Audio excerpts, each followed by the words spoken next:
Ce deuxième invité, c'est Michel Duclos, ancien ambassadeur, conseiller à l'Institut Montaigne et auteur aux éditions de l'Observatoire de Guerre en Ukraine et Nouvel Ordre du Monde. On doit pouvoir voir la couverture de ce livre, le voilà. Monsieur Duclos, merci d'être quelques minutes avec nous sur LCI ce lundi matin, au cœur de ce pont du 15 août. Monsieur Duclos, quelle que soit l'issue de la guerre, et bien malin à ce stade qui pourrait dire quelle sera l'issue de cette guerre entre l'Ukraine et la Russie, le monde sera-t-il différent? Et si oui, en quoi? Il sera certainement différent, oui. D'abord parce que les acteurs de cette guerre vont sortir dans un autre état que celui dans lequel ils sont entrés. Surtout l'Ukraine. À commencer par la Russie. Ah, vous mettez la Russie d'abord, vous. La Russie, même si elle remportait une forme de succès, sortirait quand même affaiblie. Sur le plan économique, militaire, dans sa dépendance avec la Chine et dans ses liens avec l'Occident. L'Europe sera certainement différente. C'est encore difficile de mesurer jusqu'à quel point et dans quelle direction, mais je pense quand même qu'il s'est passé un tremblement de terre en Europe dont il est difficile d'imaginer que la situation d'après soit la même qu'avant. Et puis, il y a les grands équilibres mondiaux. Oui. Je crois qu'au moment du Covid, on avait déjà vu se dessiner un durcissement des relations entre l'Est et l'Ouest, un nouvel Est, qui est l'axe Pékin-Moscou, un nouvel Ouest, qui est l'Europe plus les alliés américains des États-Unis, avec une sorte de pont qui s'établit progressivement entre les deux, sous la houlette des États-Unis, naturellement. Et puis, et ça c'est le phénomène qui s'est encore accentué avec la guerre en Ukraine, ce moment d'affirmation de ce qu'on appelle le Sud global, et à l'intérieur du Sud global, ce qui est encore plus important, un moment d'affirmation très fort d'un certain nombre de puissances dites moyennes, certaines comme l'Inde étant d'ailleurs plus que des puissances moyennes, plus que moyen, l'Inde. Des quasi-superpuissances, Oui. mais la Turquie, l'Arabie Saoudite, l'Iran et d'autres. Et à la différence de l'époque de la guerre Est-Ouest et des non-alignés, les non-alignés ont laissé finalement l'Est et l'Ouest mener leur combat sans beaucoup interférer. Oui. Aujourd'hui, quand l'Inde décide de poursuivre ses activités commerciales ou de les accroître avec la Russie, lorsque la Turquie fait de même, lorsque l'Arabie Saoudite ne suit pas les États-Unis sur la question de la production pétrolière, là aussi en conjonction avec la Russie, ça change le rapport des forces. Oui. Concrètement, ça permet à la Russie de poursuivre son effort de guerre, le financement de son effort de guerre. Donc ce nouveau monde-là, avec peut-être une règle qui se dessine, qui est qu'un certain nombre d'États du Sud ont atteint un seuil tel qu'ils peuvent non seulement être non alignés, comme jadis, mais surtout choisir en fonction des sujets leur camp. Absolument. Et maximiser leurs profits. C'est le cas du Brésil, hein, très clairement, par exemple. Et je pense que cette situation-là, il y a une page qui est tournée, quoi. C'est clairement un nouvel état du monde qui se dessine. Mais donc, la fin de l'affrontement des blocs, la fin de la guerre froide, l'époque de Gorbatchev, les années 80, etc., à cela a succédé un redurcissement et une reglaciation, en quelque sorte, des rapports, notamment entre les Américains et les Russes. Et ça va être balayé aussi, c'est-à-dire comme vous venez de le décrire, il y a toute cette énorme frange de pays qu'on appelle les BRICS, pour faire court, qui vont avoir un rôle prépondérant dans le monde de demain. C'est très clair. Je ne vais pas jusque-là, je ne dis pas que c'est eux qui vont avoir un rôle prépondérant. Je pense que simplement l'Occident n'est plus l'acteur unique ou l'acteur majeur. Maintenant, on est dans un monde, alors jadis on disait multipolaire, l'expression toute expression de toute façon est toujours discutable, hein, mais disons, on est dans un monde avec une pluralité d'acteurs où malgré tout, l'Occident, s'il se débrouille bien, garde une position dominante. Mais ce n'est plus un monopole de la puissance. C'est plus une hégémonie évidente, loin de là. C'est plus une hégémonie évidente. Et par ailleurs, justement, il y a un retour de la confrontation Est-Ouest, du moins je le crois, sous une forme un peu différente, bien sûr, parce qu'en même temps, les économies sont beaucoup plus imbriquées, en tous les cas avec la Chine, qu'elles ne l'étaient à l'époque de la guerre froide avec l'URSS. Exact. Donc, c'est pas exactement le même schéma. Bien sûr, c'est jamais tout à fait le même schéma, mais cette confrontation-là existe avec, à Pékin comme à Moscou, cette conviction que l'Occident est en décadence, tout en restant dangereux d'ailleurs. Et donc, il y a peut-être dans leur esprit un moment d'opportunité qu'il faut exploiter. Avec aussi ce sentiment, notamment très net chez les anciens maoïstes que sont les Chinois, que c'est par le Sud qu'on pourra faire tomber les Occidentaux, un peu comme c'est par les campagnes qu'on a fait tomber la République chinoise. Oui. Et donc, d'où l'importance, je crois, stratégique pour Pékin et Moscou du Sud global. Michel Duclos, quelle place pour la France dans ce nouvel ordre mondial, multipolaire, etc. Alors on pourrait dire, la France, elle est partie intégrante et elle est l'un des deux gros moteurs de l'Union européenne. Donc sa place, c'est dans l'Union européenne et elle accompagne et voilà. Mais est-ce qu'on peut avoir une place spécifique ? Est-ce qu'il le faut d'ailleurs ? Pas forcément. Alors, vous savez, j'avais écrit ce livre avant les présidentielles qui s'appelait La France dans le bouleversement du monde, où j'essayais d'expliquer précisément que notre politique étrangère a longtemps été dominée par une sorte de mantra, ou en tous les cas de formule, héritée de l'époque du général de Gaulle, qui était dépasser Yalta. Et donc le rôle de la France, c'était d'être une sorte d'intermédiaire entre les deux blocs, l'Est et l'Ouest, avec en plus, ce qu'elle a découvert par la suite, une vocation également pour tenter de colmater le clivage nord-sud. Oui. À l'époque de M. Giscard d'Estaing. Et cette formule, cette ligne directrice a valu longtemps, notamment dans la période de la détente, de l'après-guerre froide au sens le plus fort du terme. Oui. Parce qu'il faut toujours rappeler à nos compatriotes qu'en 1960 ou en 1962, au moment de la crise de Berlin ou de la crise de Cuba, lorsque la tension était à son sommet entre l'Est et l'Ouest, le général de Gaulle n'était pas entre les deux, ce n'était pas un intermédiaire. Il était du côté de l'Ouest, clairement, oui. Avec la plus grande fermeté, la plus grande clarté. Et d'une certaine façon, dans la France d'aujourd'hui, quand on réfléchit à ce que peut être le positionnement de la France, il faut toujours partir de cela. C'est que les circonstances actuelles sont à nouveau des circonstances de durcissement entre l'Est et l'Ouest. Et donc, ne nous trompons pas de général de Gaulle, si je puis dire. Rappelons-nous celui de l'époque où les tensions étaient fortes. Ne nous fixons pas sur celui d'après 64, disons, donc où les relations entre l'Est et l'Ouest étaient entrées dans une période de détente. Actuellement, il y a un nouveau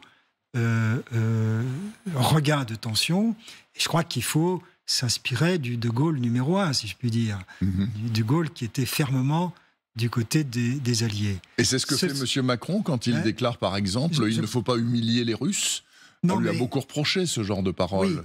Oui, parce que justement, Macron, la France, parce que je pense que c'est pas, il faut pas trop personnaliser les choses. Oui. C'est lui qui fait la politique étrangère. C'est lui qui fait la politique étrangère, mais il reflète beaucoup une ambiance générale.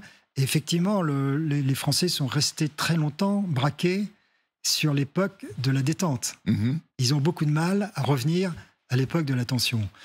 Alors, je pense qu'il faut maintenant, et c'est ce que le président a commencé à faire à Bratislava, puis à Vilnius, lors du sommet de l'OTAN. Je pense que maintenant, il faut prendre conscience que nous sommes dans une période de tension. Ça ne durera peut-être pas éternellement, mais en tous les cas, c'est la phase actuelle. Et donc, qu'on doit absolument être ferme vis-à-vis de la Russie. Ça n'épuise pas le rôle de la France, bien sûr. Ça n'empêche pas qu'elle continue à avoir une vocation à faire une Europe forte qui puisse peser dans les équilibres du monde.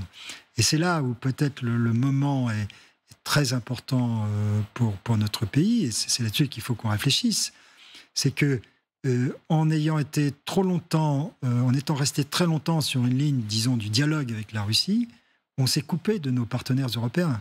Donc, on était moins crédible quand nous incitions nos partenaires européens à se réunir autour d'une idée d'autonomie stratégique, ou en tous les cas d'Europe puissance. Aujourd'hui, depuis l'inflexion que le président de la République a donnée à notre politique étrangère, on retrouve une capacité d'être écouté de nos partenaires européens. Et donc, dans les mois et les années qui s'ouvrent, là, on a un jeu à jouer qui est d'essayer de faire ce que nous avons toujours fait, de réunir l'Europe autour d'un projet ambitieux, mais en tenant compte de l'avis des autres partenaires, qui est de désigner la Russie comme ennemi numéro 1, et de ne pas apparaître comme toujours ceux qui, pour vouloir conserver de bonnes relations avec la Russie, antagonisent d'une part les États-Unis et d'autre part une partie de l'Europe.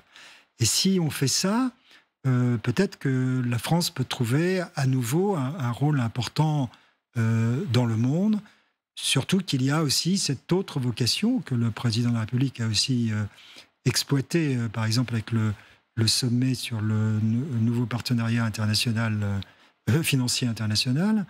On a cette vocation de trouver des ponts avec ce Sud global qui est devenu, comme on l'a indiqué tout à l'heure, si important.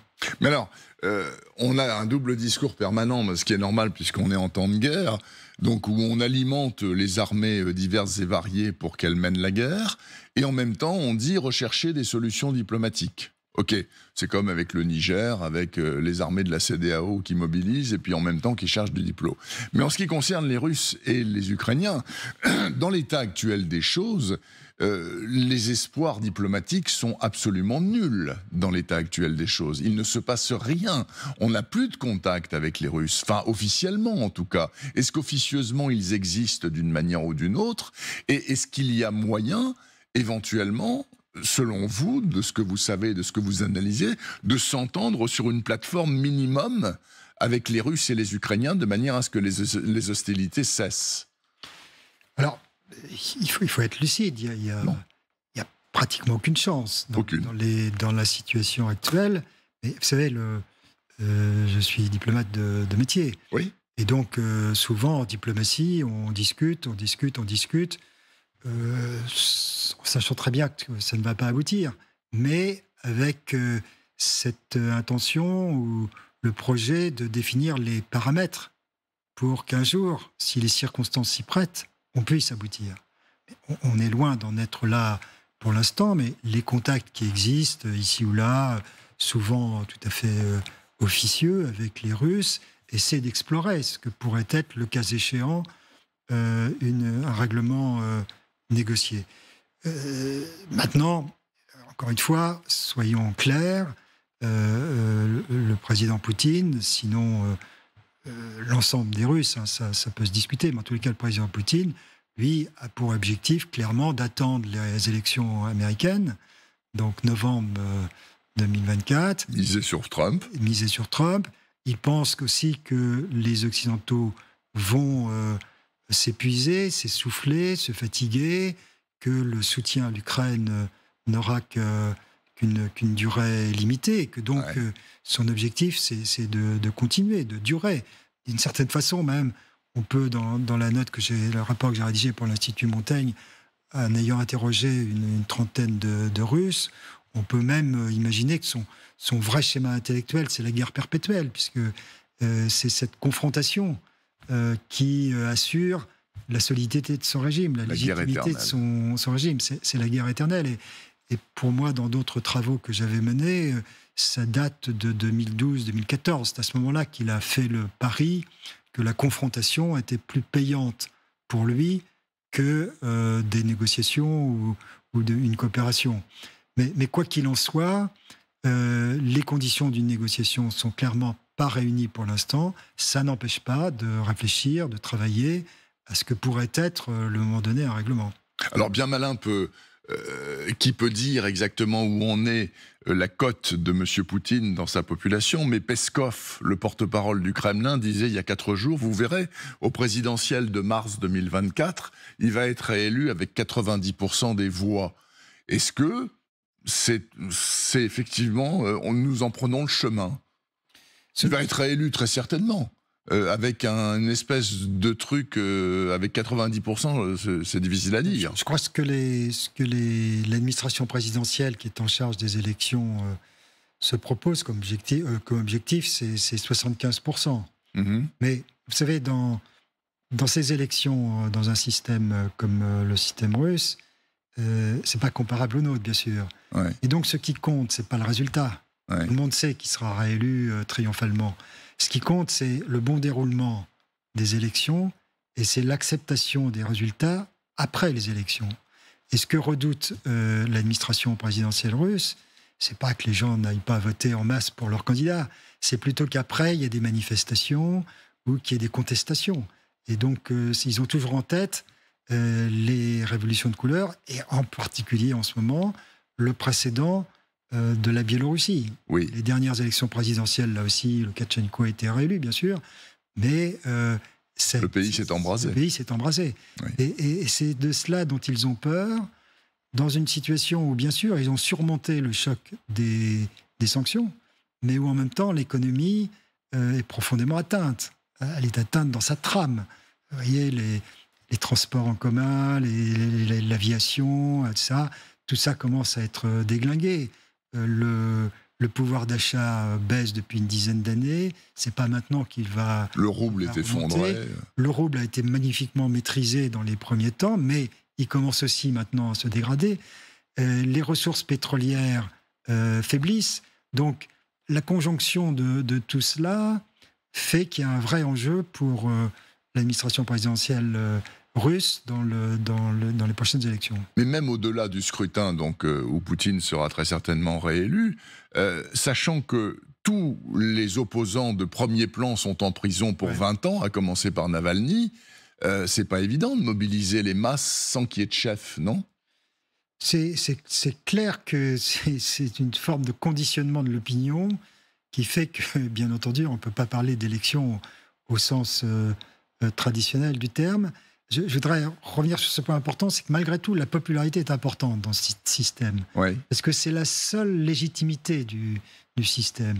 Si le patron n'est pas populaire, à ce moment-là, n'importe quel prétorien peut se dire pourquoi lui et pas moi. Et puis surtout... Peut-être que Prigojine s'est dit ça il y a 2 mois. Alors, je ne le crois pas. Je pense qu'il était dans une autre logique, mais en tous les cas, le prochain Prigojine, ça peut être ça. Et puis alors, tous ces caciques qui se tiennent les uns les autres, ils ont pour la préoccupation essentielle la sécurité de leurs avoirs, de leurs acquis, de leur fortune. Oui. Et donc, si le patron est moins en position de les garantir, ils peuvent être moins loyaux. C'est tout cela c'est ça le vrai jeu politique russe. Moi, je suis de ceux qui pensent que pour l'instant, ça tient très bien. Il y a aucun... Monsieur Poutine peut encore dormir sur ses 2 oreilles. Mais c'est vrai quand même qu'à long terme, la tendance n'est pas excellente pour lui. Est-ce que le lancement de la sonde vers la Lune, là, qui a eu lieu vendredi, fait partie de toute cette iconographie de la grandeur russe que Poutine essaye de faire renaître pour son pays et pour son peuple? Parce que ils avaient laissé tomber il y a presque un demi-siècle quand même, ils n'étaient pas obligés d'y retourner, et puis ils ont des frais par ailleurs. Donc pourquoi ils y retournent pour ça? Je pense qu'il y a 2 motivations. Il y en a une qui est quand même pratique, c'est que c'est un des secteurs où justement la coopération avec les grandes puissances du Sud devient ou redevient une opportunité, si vous voulez. Non, donc ça existe certainement. Mais comme vous l'indiquez, il y a un dessein politique plus général. J'avais été frappé de ce mot d'esprit de Kundera. L'impérialisme communiste a été la prolongation de l'impérialisme tsariste, et Poutine, c'est la synthèse des deux. Oui. Et c'est vrai que dans l'espèce de pseudo-idéologie que le régime poutinien a mise en place depuis un certain nombre d'années, il s'efforce de créer une sorte de synthèse où Staline est sur le même plan que Catherine II ou Pierre le Grand, mais dans le prolongement. Et que Poutine, c'est le successeur de ces grands dirigeants russes. j'avais été aussi extrêmement frappé par la suppression de Mémorial. Mémorial, oui. Parce que pour quelqu'un de ma génération, moi j'étais à Moscou quand Mémorial a été créé, sous l'inspiration de Sakharov. Ça, c'était des très hautes figures morales et politiques russes qui avaient pris conscience que si on n'allait pas jusqu'au bout de la prise en compte des crimes du goulag, donc du stalinisme, si on ne regardait pas jusqu'au fond les crimes du passé, on ne pourrait pas s'en extraire, on ne pourrait pas construire une Russie nouvelle. Et donc, à partir du moment où Poutine renie cela, rejette cet effort de la conscience nationale pour regarder le passé, il y a un fantastique retour en arrière. C'est un peu comme si les Allemands, ou les Européens en général, se mettaient à nier la Shoah, si vous voulez. Oui. Et donc, ce n'est pas étonnant dans ces conditions que sur un certain nombre de sujets, vous avez cité l'espace, peut-être aussi demain la reprise d'essais nucléaires, il y ait cette volonté de reconstituer une imagerie nationale, une mythologie nationale autour de ce qu'il faut bien dire être les pires moments de la Russie. Il nous reste 1 minute, Michel Duclos. Force est de constater que l'affaire ukrainienne fait les affaires, justement, de certains, et peut-être de beaucoup de gens, mais surtout des marchands d'armes. Le monde entier est en train de réarmer à toute vitesse et avec des budgets absolument illimités. Et ça va durer pendant des dizaines d'années comme ça. Oui. C'est triste, parce que tout cet argent aurait pu servir à autre chose. Oui, c'est un détournement incroyable des ressources mondiales au moment où on devrait les consacrer au changement climatique. Entre autres, oui. Et la France, il faut le dire, on peut le regretter, mais c'est un fait, existe aussi dans le monde grâce à ces ventes d'armes. Merci beaucoup. Michel Duclos, donc, je rappelle, ancien ambassadeur, conseiller à l'Institut Montaigne. On va revoir le livre, s'il vous plaît, auteur aux éditions de l'Observatoire de Guerre en Ukraine et Nouvel Ordre du Monde. Merci d'être venu passer un quart d'heure à LCI ce lundi matin. Je vous souhaite une très bonne journée, monsieur Duclos. Merci.